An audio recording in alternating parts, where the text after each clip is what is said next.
Hello, good morning, नमस्कार, प्रणाम। तो हो चुकी है आज के दिन की शुरुआत और मैंने भी कर दी है अपने ब्लॉग की शुरुआत। और दोस्तों, आज का प्रोग्राम है हमारा मार्केट जाने का और मेरे साथ है दो भाई और जो मेरा वेट कर रहे हैं। और आज का ब्लॉग बहुत ही खास होने वाला है क्योंकि आज जो होने वाला है वो मुझको भी नहीं मालूम क्या होने वाला है। लेकिन दोस्तों, समय बलवान होता है और हमारी गढ़वाली में माना जाता है, हमारे संस्कारों में माना जाता है कि कभी कभार जो मुँह से छूट जाता है, जुबान से छूट जाता है, वो हो भी जाता है। तो क्या होने वाला है वो देखते हैं आगे। फ़िलहाल चलते हैं मार्केट। फ़िलहाल तो हम जा रहे हैं मार्केट और मेरे साथ हैं यहाँ पर आशीष भाई और मेरे साथ एक और भाई है नवीन भाई, लेकिन वो तो अभी यहाँ पर नहीं है। फ़िलहाल तो हम चले गए हैं मार्केट और राइडिंग कर रहे हैं यहाँ पे आशीष भाई। वो श्रीनगर में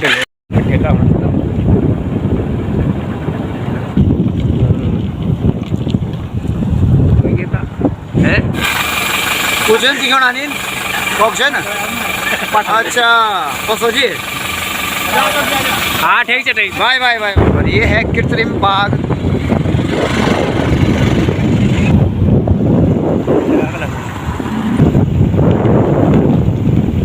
तो हम पहुंच चुके हैं बडियारगढ़ गांव में और ये है बडियारगढ़ गांव की एक छोटी सी दुकान और बहुत सुप्रसिद्ध दुकान है यहाँ पे। बडियारगढ़ गांव के ऊपर ये खड़ी पहाड़ी, बहुत ही खतरनाक पहाड़ी, और इसके ठीक नीचे है ये सड़क। यहाँ से पत्थर गिरने का भी काफ़ी डर रहता है जो कि एक खतरे का कारण बन जाता है। बाकी आपको दिखाते हैं यहाँ से नीचे इस तरफ ये बडियारगढ़ क्षेत्र है पूरा। खड़ी पहाड़ियाँ देख सकते हैं ऊपर। यहाँ से बरसात के समय में बहुत बड़े बड़े झरने गिरते हैं। और ये बडियारगढ़ जो गदेरा है ये उफान पर रहता है बरसात के समय में और अपने चपेट में आने वाले सारे खेती बाड़ी जो घर बार होते हैं, जो भी चीज़ें इसके आसपास होते हैं, उनको उखाड़ के लिए निकल जाते हैं। ये है जंगली मुर्गा। डर नहीं रहा है, उड़ गया।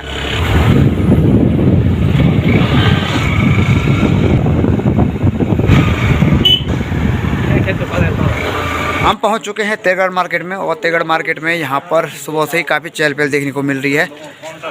और यहाँ पे लगी हुई है कड़ाके की धूप और लोग सर्दियों की धूप के भी मज़े ले रहे हैं।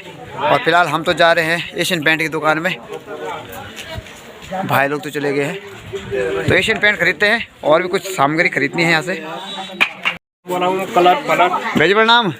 अरे कमजोर हो गया तू। कमजोर हो गया कि गौरे पहुंचे ना जरा एशियन पेंट दिखा दो अपन। कलर बता दे, कलर एशियन पेंटों की कलर हो। हाँ कलर और देखना पड़ना था।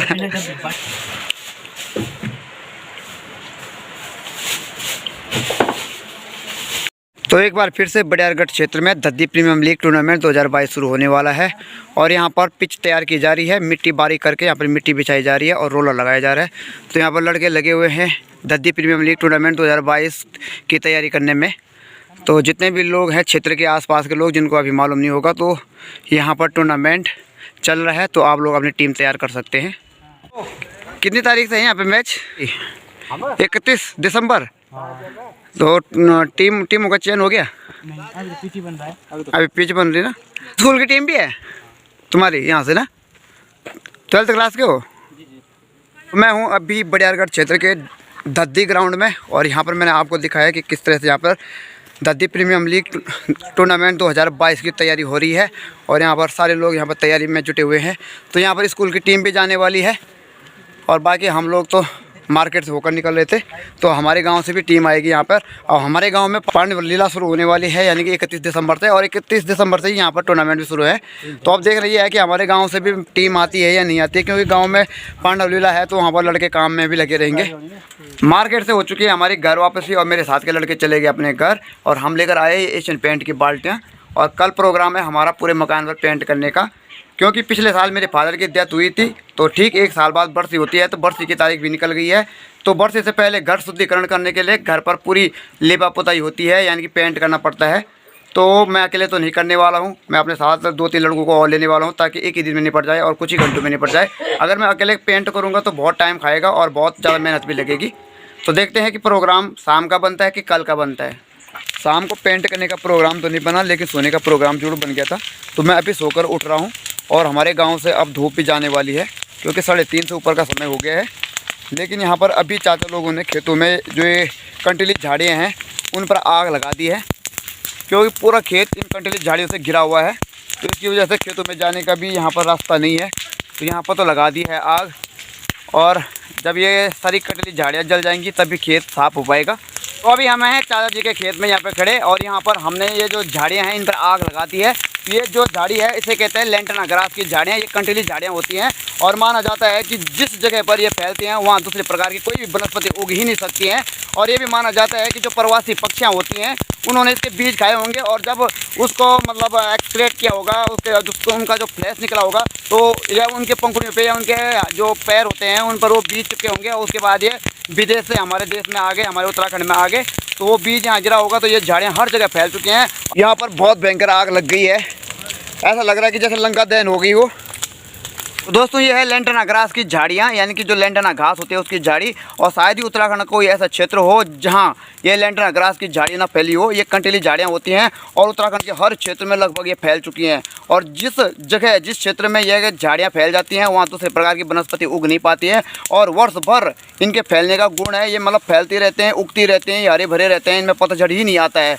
और माना जाता है कि जो प्रवासी पक्षियाँ होती हैं जो विदेश से हमारे देश में आ जाती हैं, हमारे देश से विदेश चली जाती हैं अलग अलग सीजन के हिसाब से, तो उन लोगों ने इसके बीज खाए होंगे, उन पक्षियों ने इसके बीज खाए होंगे, और उसके बाद उनका फ्लैश उनका बाहर निकला होगा, तो उसमें वो बीज भी इधर उधर गिर गया, या फिर उनके पंखों पे या उनके पैरों पे वो बीज आगे होंगे। तो इस तरह से हमारे उत्तराखंड में फैल गए हैं, और हर जगह ये अपना फैलाव कर रही है। तो इनका ये गुण भी है कि ये जहाँ ये लैंटना ग्रास फैल जाती हैं वहाँ दूसरे प्रकार की वनस्पति उग ही नहीं पाती हैं। तो फिलहाल तो हमने यहाँ पर आग लगा दी इनमें, कहीं तो हमने जलाकर राख भी कर दिया है, लेकिन कहीं ये हरी भरी हैं तो यहाँ अभी तक आग नहीं लग पा रही है। तो हम कोशिश कर रहे हैं इनको जलाने की। तो फिलहाल तो हमने यहाँ पर आग लगा दी है, और ये है पूरी लैंटना ग्रास, यानी कि लैंटना ग्रास की झाड़ियाँ कंटीली झाड़ियाँ होती हैं, बहुत ही गंदी झाड़ियाँ होती हैं। यहाँ पर तो लग गई है आग, और ऊपर पता नहीं भाई क्या कर रहा है, यहाँ ऊपर भाई क्या कर रहा है, ओ माय गॉड। और ये देखो भीम, शाबाश शाबाश शाबाश। क्या ओमपाल इसको तोड़ेंगे?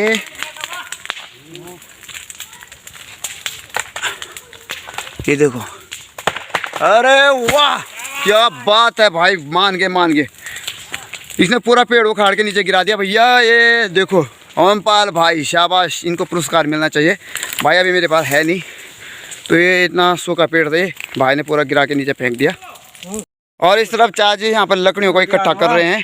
तो चाची और लकड़ा नहीं, और वहाँ बकरियाँ चल रही हैं, उधर भी बकरियाँ चल रही हैं। और यहाँ पर हमने पूरी लैंटना ग्रास की झाड़ियों पर आग लगा दी है। सब ओमपाल भाई और मैं इससे लकड़ियाँ ले जाएंगे अपने अपने घर। थोड़ा मैं ले जाऊँगा, थोड़ा ओमपाल भाई ले जाएंगे। और ऊपर देख सकते हैं आप। चाची प्रणाम, चाची प्रणाम। अभी मेरे साथ हैं चाची लोग यहाँ पे, और अंकिता भंडारी हत्याकांड मामले में वो मेरे से पूछ रहे थे कि क्या हुआ उसमें, कि उसमें जो पुलकित आर्य है उसका नार्को टेस्ट हुआ नहीं हुआ, जो विनोद आर्य है उसको गिरफ्तार क्यों नहीं किया गया, जैसे कि उसने अपने ड्राइवर को भी मारने की कोशिश की थी, उसके साथ दुराचार करने की कोशिश की थी। तो बोल रही हूँ कि विनोद आर्य को भी गिरफ्तार किया जाए, और उनको जल्दी उनका नार्को टेस्ट हो जाए, और अंकिता भंडारी को न्याय मिल जाए।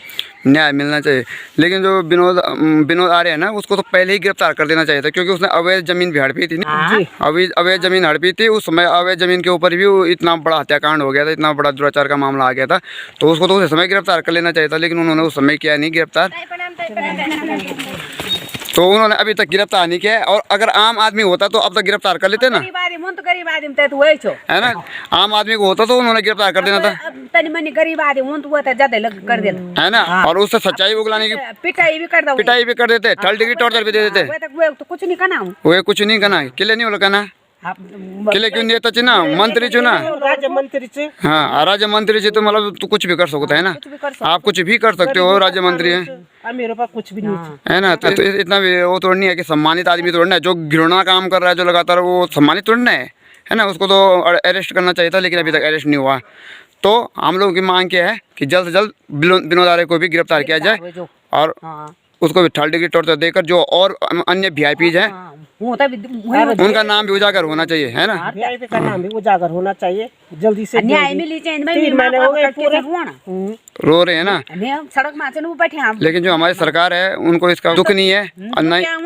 तो लड़का नहीं तो लड़के ना, नेता के पास तो लाइसेंस है, ठीक गरीब है। आदमी पैसे नहीं रहते, गरीब आदमी तो भीतर रहो तो सोलनू बहुत जगह पर क्या होता है कि गलत जो गरीब इंसान होता है वो गलत नहीं भी होता है, हाँ, वो तो लेकिन वो गलत है। फंस जाता है हाँ। क्योंकि उसके पास पैसे नहीं होते हैं केस लड़ने के लिए। तो खिलौना पिलौना तो मजा लोग तो ही और वे तो गए और कई बार गरीब लोगों के साथ गलत होता है, लेकिन वो केस लड़ नहीं सकते हैं, लड़ नहीं पाते हैं। नहीं रहना, और जो हमारे देश की जो न्याय व्यवस्था है उस गरीब के लिए नहीं होती है, क्योंकि उसके पास तो पैसे है ही नहीं, वो केस लड़ ही नहीं सकता। मजा मुठी मुठी देवणु ये मो पैसे न सब ये साथ देवना गरीबो साथ कोई नहीं देवन ये और अभी अंकिता भंडारी के माता पिता का साथ दे रहे हैं लोग, हाँ। लेकिन उनके पास भी पैसे आ रहे हैं, इधर उधर से लोग हेल्प कर रहे हैं, लेकिन सरकार फिर भी जो हमारी न्याय व्यवस्था है फिर भी उसको दबाने की कोशिश कर रही है, केस दबाने की कोशिश कर रही है। रिस केस में के चाहू हुई माँ पापा रोना अभी दड़ी बुए बोली दड़ी घटना सच्ची ना हाँ, वो देखी थे त्यांचो तरह सोनो कि अभी वो गर्दन काट दे फिलहाल तो मैं चला गया हूँ घर, मुझे एक न्यूज़ वीडियो भी शूट करनी है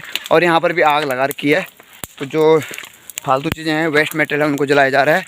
और ओमपाल भाई तो ले आए अपने उस पेड़ की लकड़ियाँ जो उन्होंने अभी नीचे गिराया था। तो दौड़ती भागती ज़िंदगी में इतनी व्यस्तता आ चुकी है कि इंसान के सामने भोजन पड़ा है, लेकिन इंसान भोजन खाने के लिए तैयार नहीं है या फिर उसके पास समय ही नहीं है। वैसे ही कुछ हाल मेरे ब्लॉग के भी हैं, कई बार चाहकर भी मुझे ब्लॉग बनाने का समय ही नहीं मिल पाता है, और अब जाके ब्लॉग बनाने का समय मिला है। लेकिन अब मैं इस ब्लॉग को सीधे यहाँ पे फिनिशिंग लाइन दे रहा हूँ और अपने ब्लॉग को भी यहीं पे समाप्त कर रहा हूँ। लेकिन मेरी आप लोगों से यही रिक्वेस्ट है कि भाई चाहे कितनी भी मेहनत करो, चाहे कितना भी स्ट्रगल करो, चाहे कितना भी संघर्ष करो, और चाहे आपको समय ही ना मिले, लेकिन पेट के लिए समय जरूर दो, भोजन के लिए समय जरूर दो। भाई जिस भोजन के लिए, जिस पेट के लिए आप इतनी मेहनत कर रहे हो, उसके लिए समय निकालना जरूरी है। बाकी सारे काम को इग्नोर कर दो। भले ही कई बार आदमी उलझ जाता है, इंसान उलझ जाता है, उसके पास समय ही नहीं मिल पाता है। दूसरी बात, अगर आपके सामने प्रॉब्लम है, आपकी लाइफ में समस्याएं हैं और आपका चिल्लाने का मन कर रहा है, दूसरों के ऊपर चिल्लाने का मन कर रहा है, चिड़चिड़ापन दिखाने का मन कर रहा है, तो मत दिखाइए, क्योंकि उससे इंसान और ज़्यादा उलझ जाता है और परेशानियां ही सामने आती हैं, परेशानियां सॉल्व नहीं होती हैं। भले ही अकेले में जाकर चिल्ला लो, कोई दिक्कत नहीं, लेकिन कोशिश करो कि मुस्कुरा लो। भले ही इंसान की कुछ ऐसी हालत होती है कि इंसान चाहकर भी उस समय मुस्कुरा नहीं पाता है, लेकिन अगर आप मुस्कुराओगे तो काम सही हो जाएगा। तीसरी बात, अगर आप किसी काम को करना चाह रहे हैं लेकिन आपको कोई रास्ता नहीं मिल रहा है, लेकिन आपके पास स्टार्टिंग लाइन है स्टेप बढ़ाने की, तो आप स्टेप बढ़ा लो, काम शुरू कर लो, फिनिशिंग की मत सोचो। ऊपर वाले की दया से वो काम जरूर होगा, 100% होगा। तो जो भी है, ज़्यादा मैं मैसेज देना नहीं चाहता हूँ।